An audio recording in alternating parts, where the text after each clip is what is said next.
दोस्तों, गुल प्लाजा आतिशज़दी की सूरत कराची में एक और सानहे बल्दिया टाउन रूनुमा हो चुका है।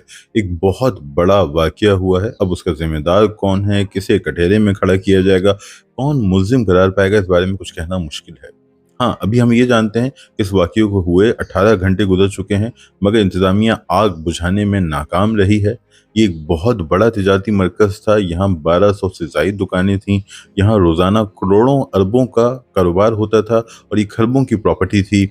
मगर इस वक्त ये जल के खाक हो चुकी है और अब हमारे सामने सिर्फ राख बची है, जिसे कुरेद के हम सबूतों को तलाश करने की कोशिश करेंगे, जिम्मेदारान का तयन करने की कोशिश करेंगे। लेकिन अगर आप इस शहर और इस मुल्क की तारीख देखें तो आपको अंदाज़ा होगा कि ऐसा खाल खाल ही होता है कि आप मुल्जिमान तक पहुँच सकें।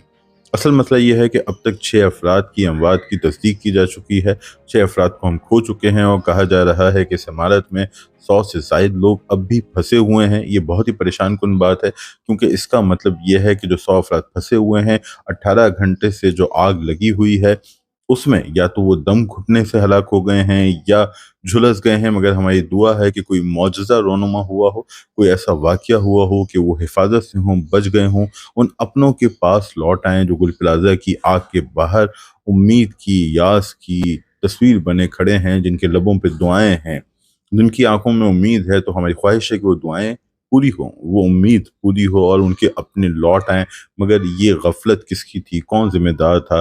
कल रात आग लगी, आग ग्राउंड फ्लोर पे लगी, फिर तीसरी मंजिल तक पहुँच गई, 18 घंटे गुज़र चुके हैं, इमारत मखदूश हो चुकी है, उसका ढांचा कमज़ोर हो चुका है, इमारत अब गिरना शुरू हो गई है।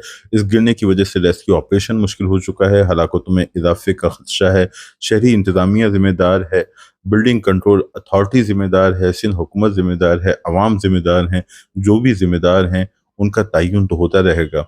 असल दुआ ये है कि जो लोग वहाँ खड़े हुए हैं, अपनों का इंतज़ार कर रहे हैं, वो अपनों को पालें। आएँ उनके लिए मिलकर दुआ करते हैं।